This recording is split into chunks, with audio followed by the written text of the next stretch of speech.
fantôme sous le lit. Cette histoire date des années 80. Un père de famille nommé Alex travaille à la périphérie de sa ville natale, Londres. Il recherche une maison à louer pour sa femme Daisy et leur fille Lucy, âgée de 15 ans. Il entend parler d'une maison à louer abordable pour eux et il y emmène Daisy et Lucy pour la leur montrer. « Daisy, cette maison est idéale pour toi et pour Lucy. Il y a de la sécurité ici. Et ce n'est pas loin de l'épicerie. Et je peux aller au travail en voiture et revenir à la maison. J'aime cet endroit. » Oui, Alex, on sera tous les deux à l'aise ici. Ne t'inquiète pas du tout. Concentre-toi sur ton travail. Il y a un lit dans une pièce de cette maison. Daisy fait le tour de la maison, mais elle ne voit aucun autre meuble que ce lit. Elle demande à Max, le courtier, « Pourquoi ce lit est-il conservé ici ? Il n'y a pas d'autres meubles là. Nous avons déjà un lit. Nous ne voulons pas de ce lit. » Madame, quand Thomas, le propriétaire de cette maison, a déménagé, il a laissé le lit ici. Vous pouvez l'utiliser si vous voulez. D'accord, nous l'utiliserons. Mais je voudrais acheter un nouveau matelas pour ce lit. Ok, monsieur. Alors vous pouvez louer la maison le mois prochain. Une fois l'appartement loué, Alex quitte la ville pour son travail et Daisy et Lucy s'occupent du nettoyage de l'appartement. Au bout d'un moment, Lucy vient voir Daisy. « Maman, je vais dormir sur ce lit. J'aime ce lit et il est très beau. » D'accord, Lucy, tu peux dormir dessus. Lucy était très heureuse de la nouvelle maison et de son lit. Mais tard dans la nuit, elle entendit une voix qui l'appelait. Lucy. Lucy se réveille et allume la lampe. Mais il n'y a personne dans la pièce. Alors Lucy s'endort à nouveau. Après un certain temps, la lampe s'éteint. Elle l'allume à nouveau, mais elle s'éteint à nouveau. Maman, quelqu'un m'a appelé cette nuit dans ma chambre. Ne sois pas ridicule, Lucy. Tu as dû rêver. Maman, s'il te plaît, dors avec moi dans ma chambre cette nuit. D'accord. Plus tard, Lucy étudie dans sa chambre et elle entend à nouveau la voix sinistre. Lucy regarde dans la pièce et tourne son attention vers le lit. Lucy. Ce bruit vient du dessous de mon lit. Lucy regarde lentement sous le lit, mais elle n'y trouve personne. Mais dès qu'elle se détourne du lit, elle entend à nouveau la voix. Elle se retourna immédiatement et regarda sous le lit et vit une effrayante silhouette fantôme. Lucy courut du lit en criant.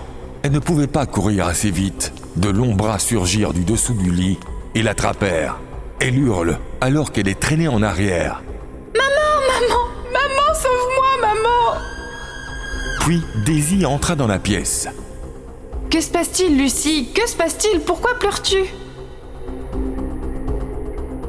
Maman, il y a quelqu'un sous mon lit, maman. Sous le lit ? En regardant sous le lit, Daisy ne trouve personne. Il n'y a personne ici, ma chérie. Maman, j'ai vu quelqu'un, crois-moi. Il n'y a personne ici, ma chérie. Il faut juste que tu te calmes. Lucy est très effrayée par cet incident, mais avec la présence de sa mère, elle retrouve son calme. Et sa mère accepte de dormir dans sa chambre avec elle pour lui prouver qu'il n'y a personne sous le lit. Lucy.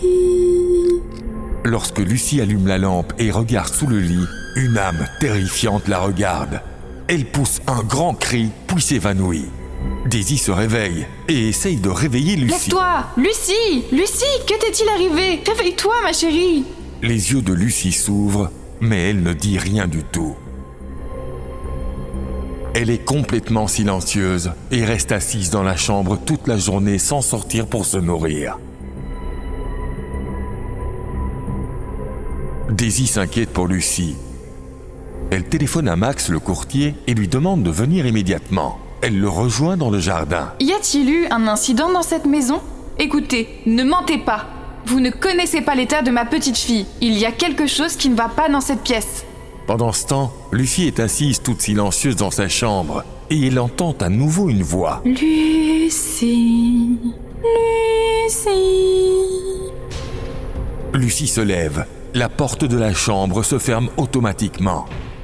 À ce moment-là, une âme sort du dessous du lit et la pièce est remplie de son étrange obscurité.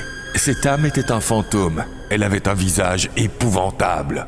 Elle avait de longues mains qui la soulevaient dans les airs. Viens, Lucie. Ce monde n'est pas pour toi. Viens avec moi. Le fantôme se tourne vers la lampe et celle-ci éclate en morceaux. Le verre tombe sur le sol. Le fantôme regarde dans les yeux de Lucie et prend le contrôle de celle-ci. Lucie commence à marcher sur les morceaux de verre. Pendant ce temps, Daisy est dans le jardin et interroge le courtier. « Je ne suis pas personnellement informé de l'accident, madame. Mais oui, les gens racontent des histoires de fantômes sur cet endroit. Le propriétaire de cette maison, Thomas, avait une fille de 20 ans nommée Hazel, qui était constamment malade. Son état mental était précaire. Les gens disaient qu'elle était suicidaire. Chaque jour, elle trouvait un moyen d'essayer de se tuer. Elle incitait les autres à se suicider avec elle. Voyant tout cela, sa famille l'a gardée attachée à son lit pour la garder en sécurité, et ils ne l'ont dit à personne.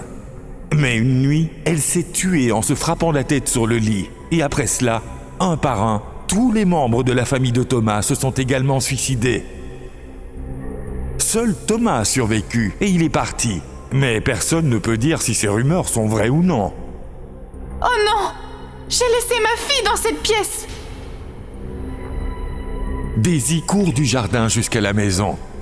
Lorsque Daisy ouvre la porte, elle aperçoit Lucie qui marche sur le verre et qui est sous le contrôle du fantôme. Daisy est terrifiée. Lucie, ma petite fille, laisse ma fille tranquille!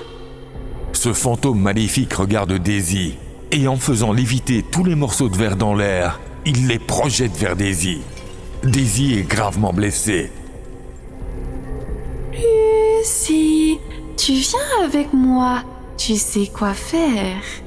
Lucie s'avance pour se jeter par la fenêtre. Daisy, blessée, attrape ses pieds et le fantôme attrape les cheveux de Daisy et la jette. Non, Lucie, ne fais pas ça! Réveille-toi! Lucie saute par la fenêtre et meurt. Le fantôme éclate de rire. Lucie, bien joué, Lucie.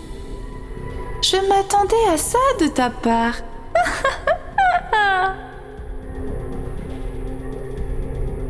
L'état mental de Daisy se dégrade. Max monte à l'étage et voit que Daisy pleure beaucoup et que Lucie est morte.